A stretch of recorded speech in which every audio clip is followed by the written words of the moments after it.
Hello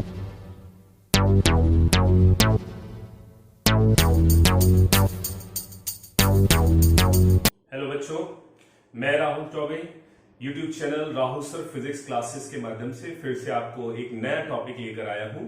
पिछले video में मैंने आपको सिखाया था कि जो इलेक्ट्रिक डाइपोल होता है उसकी एक पोजीशन होती है एक्सियल, और एक्सियल पोजीशन में इलेक्ट्रिक फील्ड इंटेंसिटी को कैसे मेजर करते हैं। आज हम जो सीखने वाले हैं वो है ब्रॉड साइड पोजीशन, जिसको हम एक और नाम से जानते हैं इक्वेटोरियल पोजीशन, और एक और नाम से जानते हैं ट्रांसवर्सल पोजीशन। और उसमें इलेक्ट्रिक फील्ड इंटेंसिटी कैसे निकालें। अगर हिंदी मीडियम में देखा जाए तो इसे निरक्षीय स्थिति बोली जाती है, और ये बहुत ही बढ़िया क्वेश्चन है। और इस क्वेश्चन को समझने के लिए इसके डायग्राम को समझना बहुत जरूरी है। अगर आपको डायग्राम समझ में आ गया तो आपको क्वेश्चन भी समझ में आ जाएगा। तो स्टार्ट करते हैं अपना नया टॉपिक। नाम है उसका electric field intensity at broad side position. Electric field intensity at broad side position of electric dipole।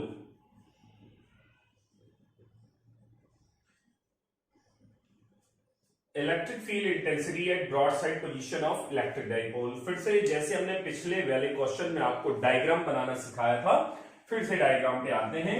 हमें क्या चाहिए है, तो आंसर है इलेक्ट्रिक डाइपोल। तो सबसे पहले हम यहां पर एक इलेक्ट्रिक डाइपोल बनाने वाले हैं।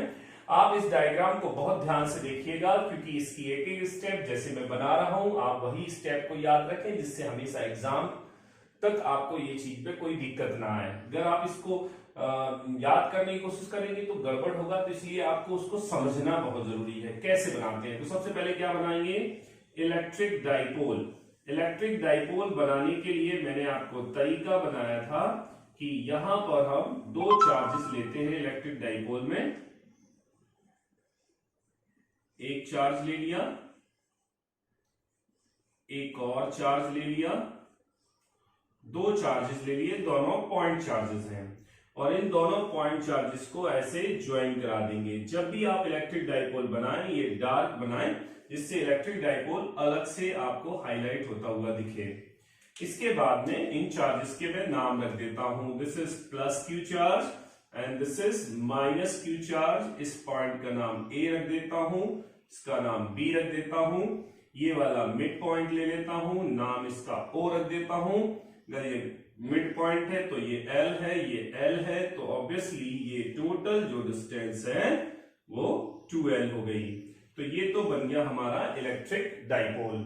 अब इलेक्ट्रिक डाइपोल की पिछली जो पोजीशन पड़ी थी उसका नाम एक्सियल था, अभी जो पोजीशन है उसका नाम ब्रॉड साइड है। ब्रॉड साइड के बारे में मैंने एक वीडियो में आपको बताया था कि अगर हम इसका एक परपेंडिकुलर बाइसेक्टर खींचें और उस पर कोई पॉइंट सपोज कर ले तो वो ब्रॉड साइड पोजीशन में आ जाता है।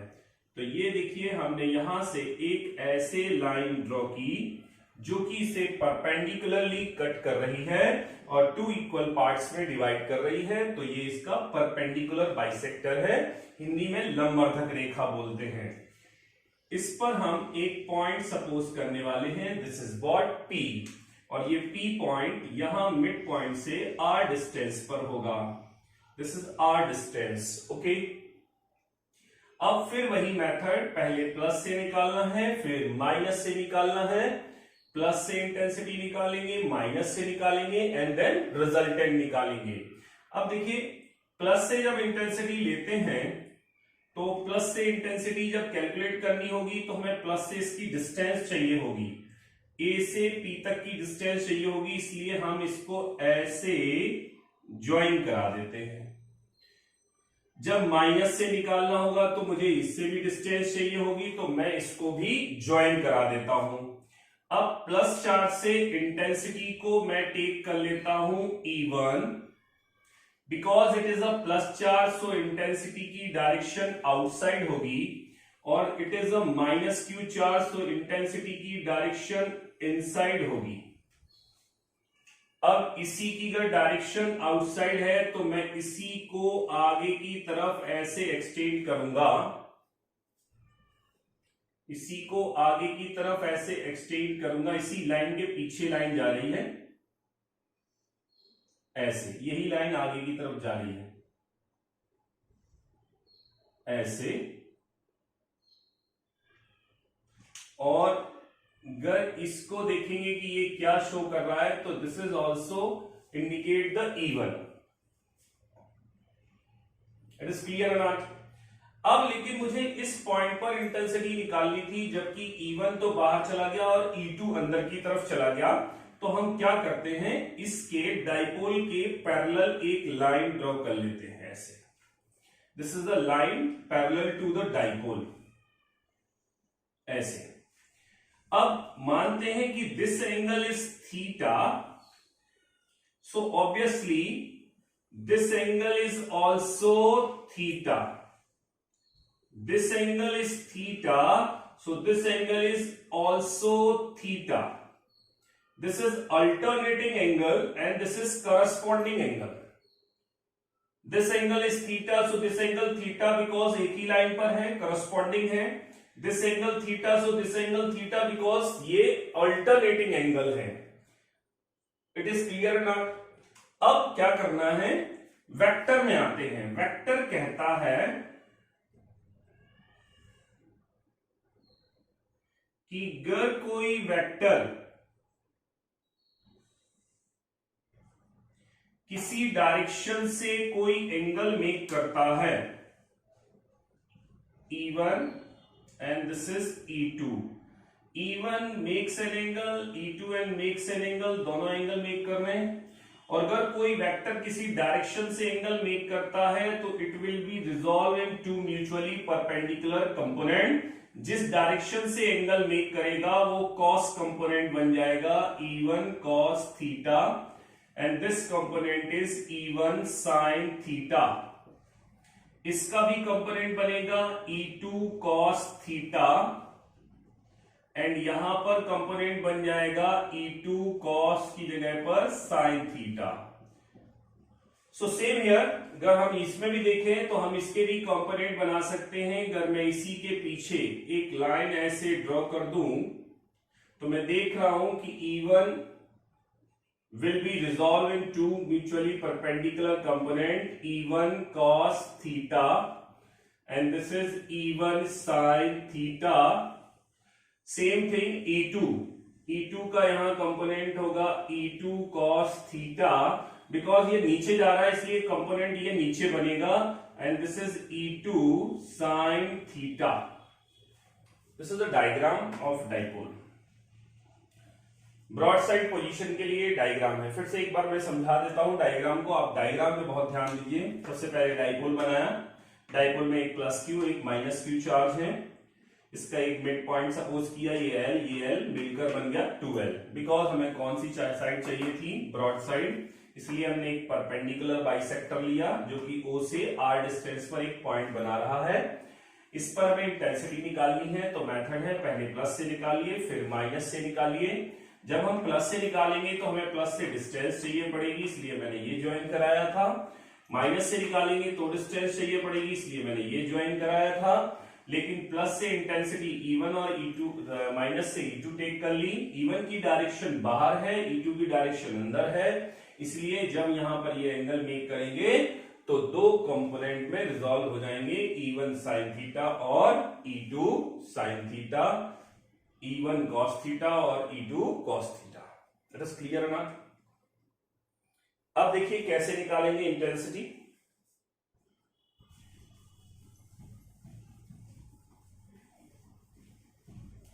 वही मेथड पहले मैं निकालूंगा, electric field intensity due to plus Q charge. Electric field intensity due to plus Q charge at P। Formula होगा E1 equal to 1/4πε0 plus Q and divided by distance square AP square, और इसकी direction होगी along AP। देखिए बाहर की तरफ जा रहा है, इसलिए इसकी डायरेक्शन को लिया जाएगा अलोंग AP। इसको बना देते हैं, this is equation number first. मैं AP की वैल्यू को मेजर नहीं कर रहा हूं भी, क्यों नहीं कर रहा हूं बताऊंगा अभी।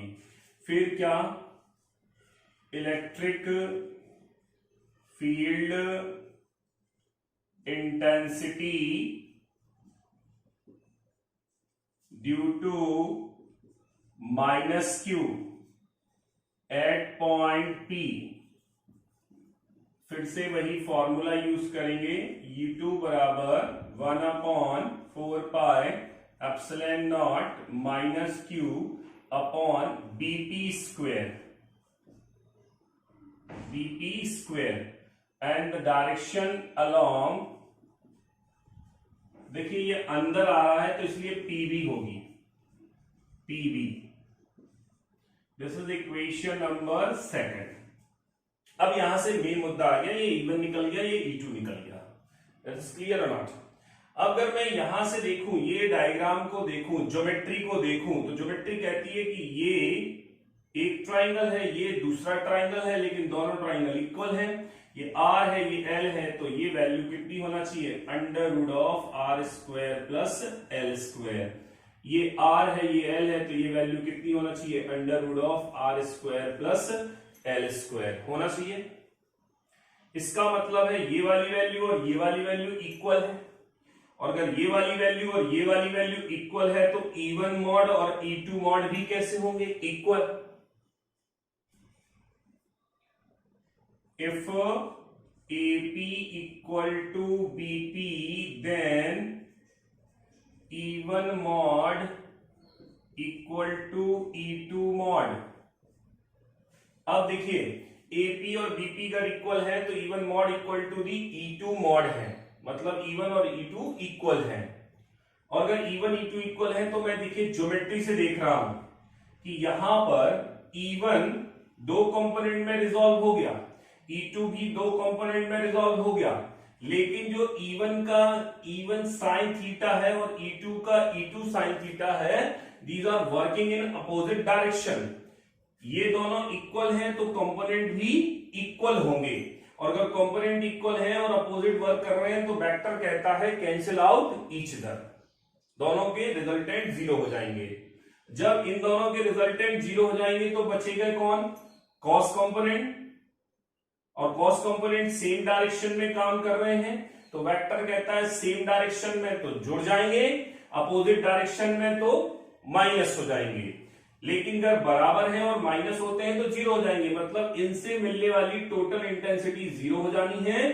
तो टोटल इंटेंसिटी कहां से मिलनी है, E1 cos थीटा और E2 cos थीटा से। सो E1 sin theta and E2 sin theta work in opposite direction,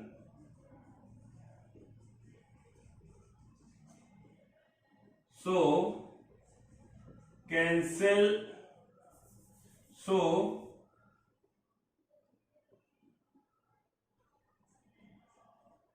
net intensity by sine component will be 0। भाई E1 sin थीटा दोनों अपोजिट है तो इसलिए साइन कंपोनेंट से इंटेंसिटी कितनी मिलने वाली है, 0। देन तो नेट इंटेंसिटी कहां से मिलेगी, तो बचा कौन, cos. Then net intensity at P will be, कैसे मिलना चाहिए, तो E vector mod equal to E1 cos theta plus E2 vector mod cos theta, but E1 mod equal to है E2 मॉड अगर E1 mod E2 mod equal है तो क्या लिख सकते हैं, E1 cos theta plus E1 cos theta, मतलब E2 की जगह E1 रख दिया तो मिल गया कौन, 2E1 cos थीटा। तो E की वैल्यू आ गई 2E1 cos theta, equation number 3। तो बच्चों यहां पर एक इंपॉर्टेंट चीज है, ध्यान रखिए, पहले E1 निकालेंगे फिर E2 निकालेंगे और फिर बाई यहां पर लिख सकते हैं बाई डायग्राम या ज्योमेट्री, बाई डायग्राम या geometry if AP equal to BB है तो E1 mod equal to E2 mod होंगे। तो E1 sin थीटा और E2 sin थीटा कंपोनेंट एक दूसरे से कैंसिल हो जाएंगे, इस means net component will be 0 हो जाएगा। तो हमें जो नेट इंटेंसिटी मिलनी थी वो कॉस कंपोनेंट देंगे और ये आ जाएगा। अब हमें इसको सॉल्व करना है तो हमारा आंसर आ जाने वाला है। तो हम इसको सॉल्व करने वाले हैं, कैसे सॉल्व करेंगे देखिए, equal to 2E1 cos theta, आप चाहे तो E2 भी ले सकते थे, दिस इज इक्वेशन नंबर 3 था। अब पुट करते हैं value, put the value of E1, E1 की वैल्यू पुट करेंगे तो equal to what is the value, this is 2 into 1/4 pi epsilon naught Q upon AP का whole square and cos theta. अब दो चीजें निकालनी है, एक ये और एक ये निकालनी है, equal to what, 2 into sorry अब निकालनी AP इन ट्राइंगल, कोई भी ट्राइंगल ये वाला ले लेते हैं, POA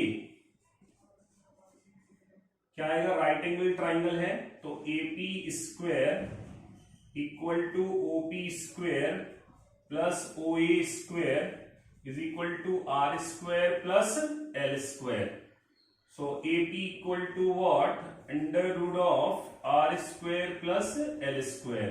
Now we want to find out the cos theta. The cos theta is equals to base upon hypotenuse. Base is equals to L. Hypotenuse is equals to R square plus L square.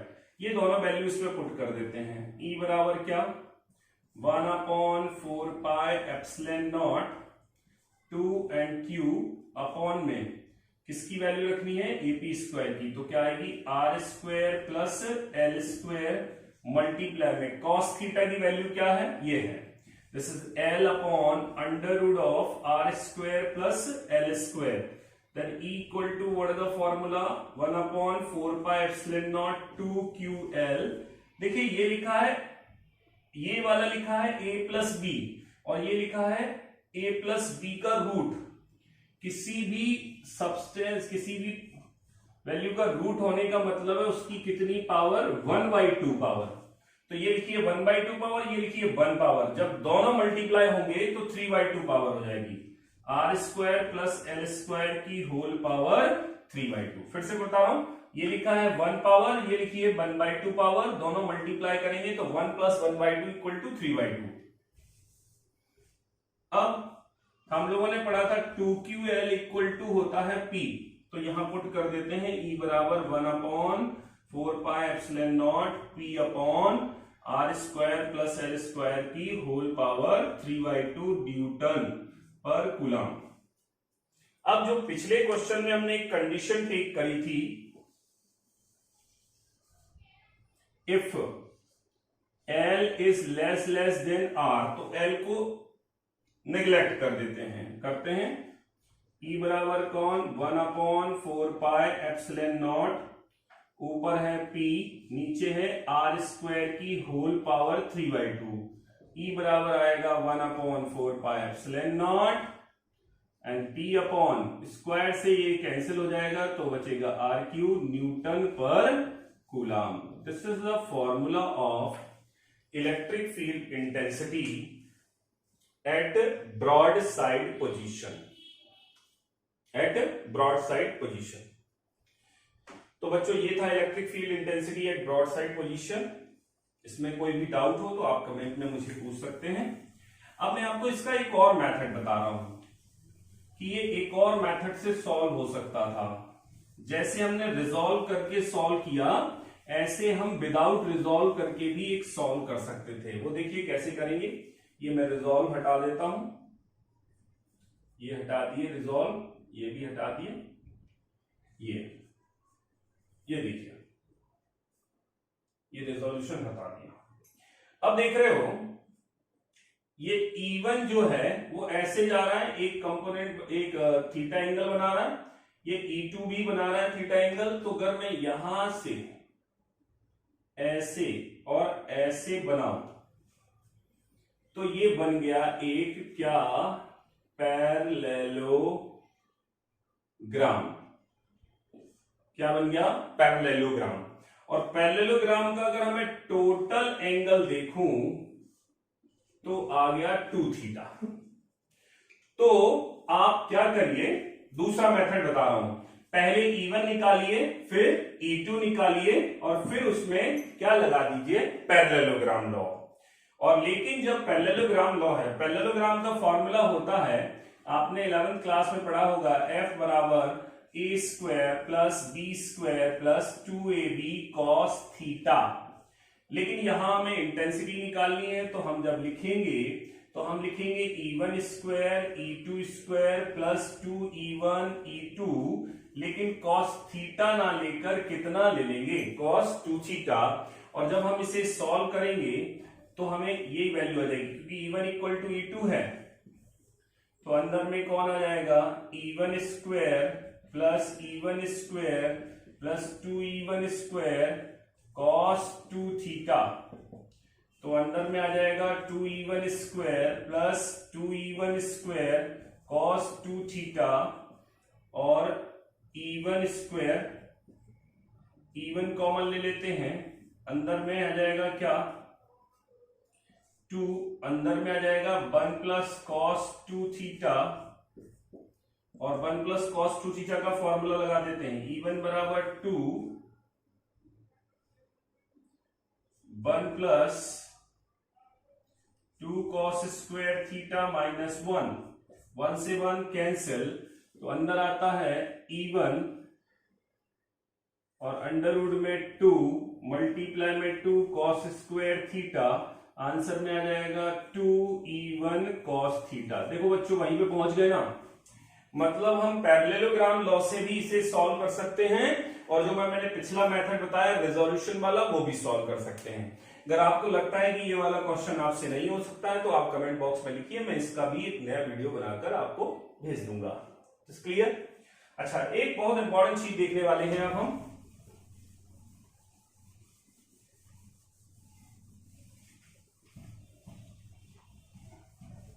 Parallelogram को हिंदी में समांतर चतुर्भुज बोलते हैं।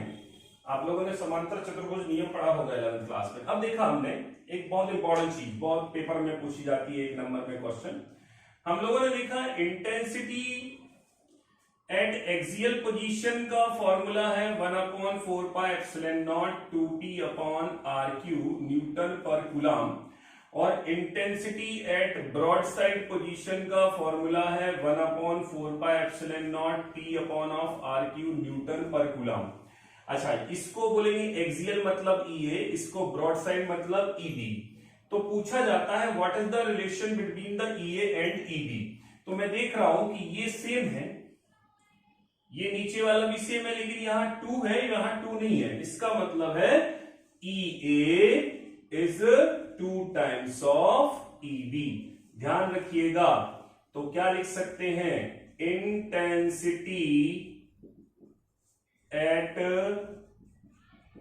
Axial position is 2 times of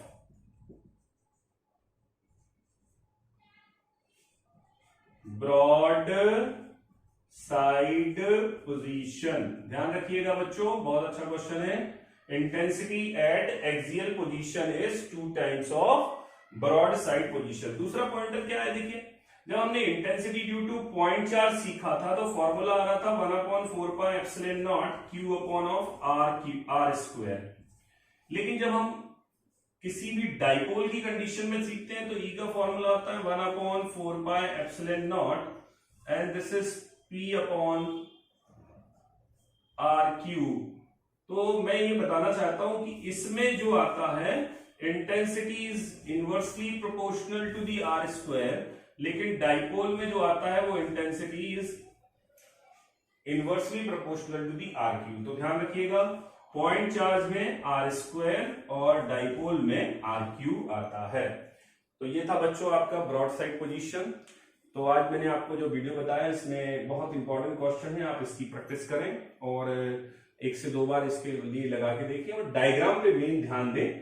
तो ये था electric field intensity at broad side position of electric dipole. कैसा लगा आपको ये वीडियो? आपको इसके बारे में आप वीडियो को लाइक करके और उसमें कमेंट करके भेज सकते हैं, और कोई भी डाउट है तो आप कमेंट बॉक्स में लिखें जिससे मैं आपके डाउट क्लियर कर दूं। ठीक है, थैंक यू।